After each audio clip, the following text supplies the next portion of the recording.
НАТО ќе додели помош од 1,4 милиони евра за Македонија во битката против коронавирусот. Ова го порача генералниот секретар на Алијансата Јенс Столтенберг и кажа дека во пакетот ќе бидат вклучени 60 респиратори и друга итна медицинска опрема за земјата. Сепак Столтенберг денеска не даде конкретен одговор зошто Алијансата ја користи кратенката НМК наместо МКД како што предвидува Преспанскиот договор. Зошто се уште не е одобрен македонскиот воен представник во НАТО кој е предложен пред 10 на месеци, првиот човек на НАТО вели.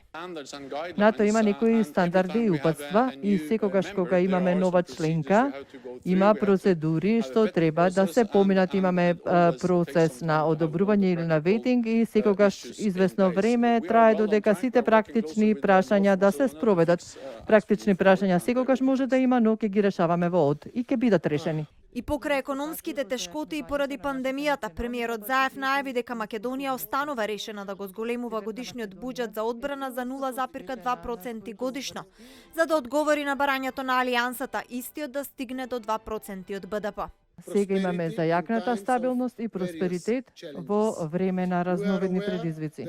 Свесни сме дека постои растечка потреба и обврска да се инвестира во единството и во солидарноста, но исто така и во зајакнувањето на нашите национални капацитети и способности.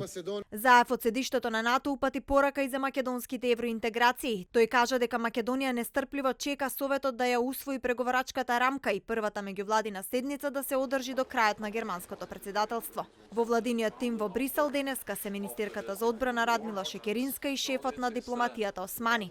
Ова е прва средба на македонскиот владин врв со генералниот секретар на Алијансата по изборот на новата влада.